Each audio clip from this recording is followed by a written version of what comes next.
One of the grave concerns I have about the way in which the world is shaping itself now is that we have a form of tribal nationalism that targets ethnicity and race and gender amongst populations that are considered to be minorities, often migrants or asylum seekers or refugees.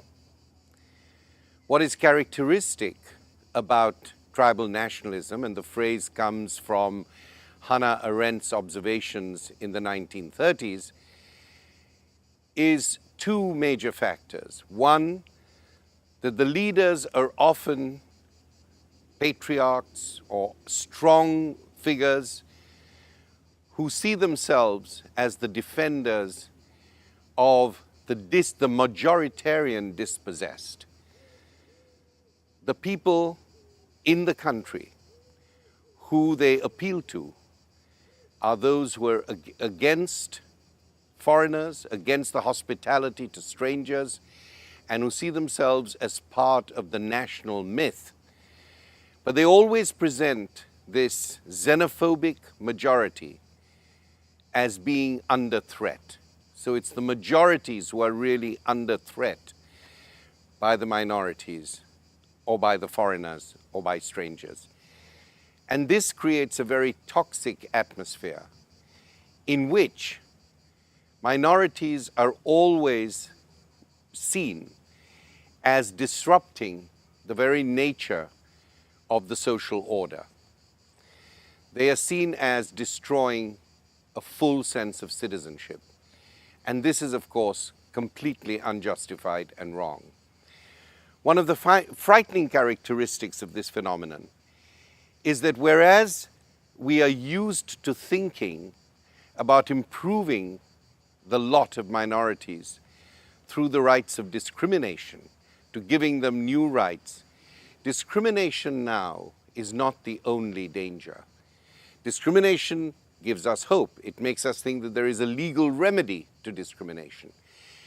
But in tandem with this notion of discrimination, now we have a new political discourse, maybe not so new, but a powerful political discourse of denigration or dishonoring of people. It doesn't matter if they have legal rights. It doesn't matter if their legal situation is defined. It doesn't matter if they're citizens. But as soon as they are targeted as these outsiders, as these minorities, they are immediately spoken of in ways that deprives them of dignity, that deprives them of dishonor, and creates stereotypes of people that is completely, has nothing to do with who they are. In the United States, Mexicans were represented as largely rapists and murderers. In India, in the current dispensation, Muslims are represented as if they are disruptive minorities, as indeed are the untouchables or Dalits. In Turkey, it is the Armenians and the Kurds, and indeed any form of dissidence is usually criminalized. So there is a kind of a criminalization of dissent.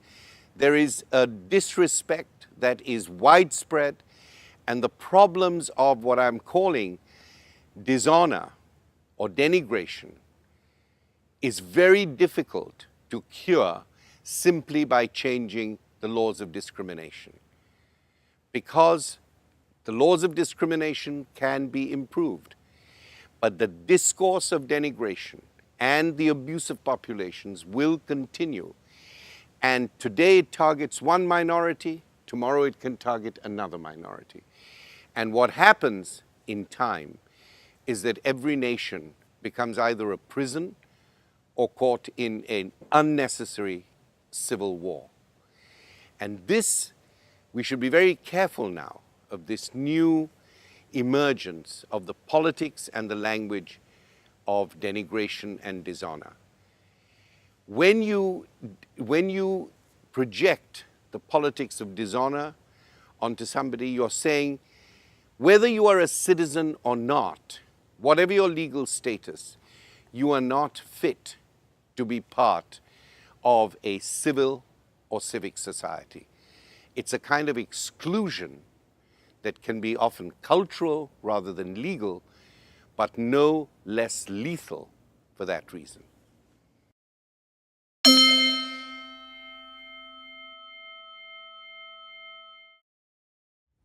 We decided to go nationalist, and we decided to go barbarian.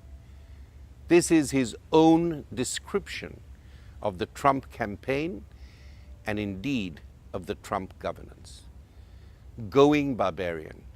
I think we should do all we can to prevent the world from going barbarian, whether it is in India or Turkey or Venezuela or the United States or Italy or Britain or indeed anywhere else.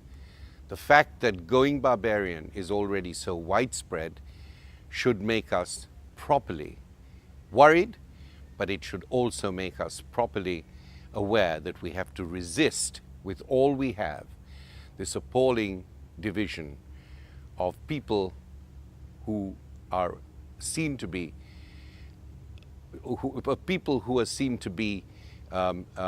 capable of human transformation, and those who are relegated into the domain of denigration and dishonor and deprived of their dignity.